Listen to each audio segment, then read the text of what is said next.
Hi there, my name's Amy and I wanted to talk to you about how being out in the garden and around green spaces has really helped me deal with my mental health and anxiety over the years.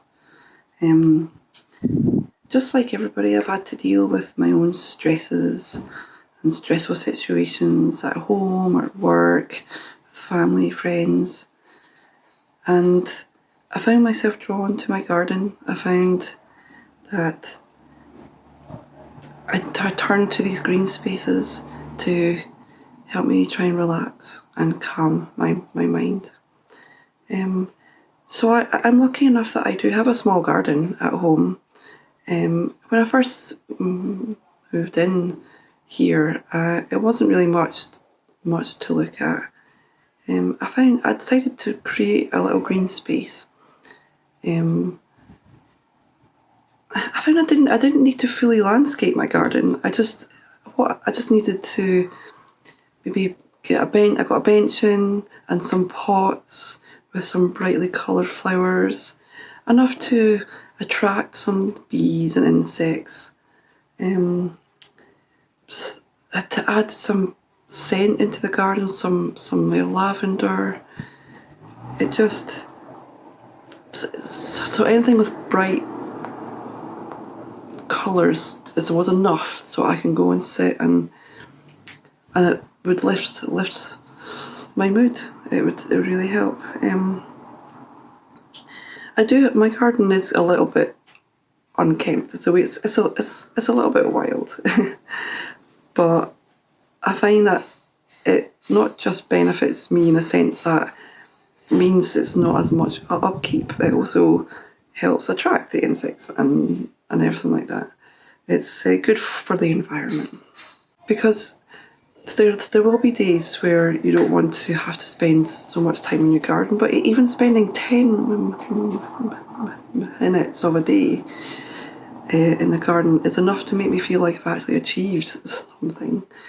So just 10 minutes of weeding, pruning, or 10 minutes just to sit on my bench and look at the sky, look at the birds, just listen to the world around me. It's enough to help my mind clear.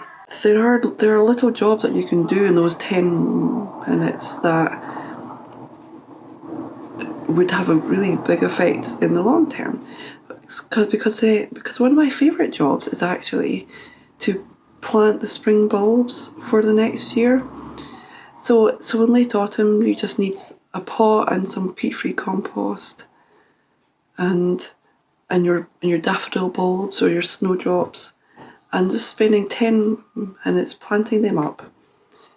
It means throughout the winter, where it's dark and a little bit depressing and your mood is low because you miss the sunshine, the thought of seeing those little shoots come up from in the pot is enough to kind of get me through those darker days.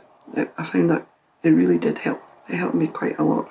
Not everybody has a garden, of course. I mean, before I had this house, I didn't have a garden.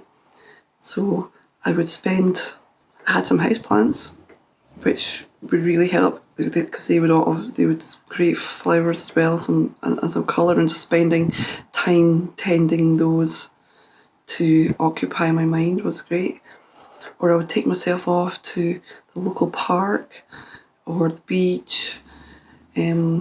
Quite a lot of towns have community gardens these days, and you can volunteer there. It's a really good place to meet like-minded people, and you can learn new skills there. And there's a sort of place where you can, if you don't feel like speaking to anybody, you can just go and sit. And you go and sit and watch the birds and the bees and look at the trees and clear your mind. And just remember that the world is bigger than you are, and you can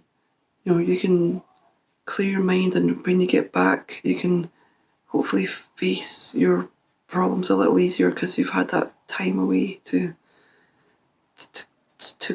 clear your head. So yeah, so you don't need the garden. You just find some kind of green spaces is enough to do that. This is my little garden that I was talking about. As you can see, it's not very tidy. I don't cut the grass that often or tidy up after my daughter really that much, but as you can see, there's just some basic plants and a little bench to sit on and enjoy the sunshine and to look at some pots and flowers. That's all you really need, really. It's really easy, and it's a really easy thing to do to help your mental health.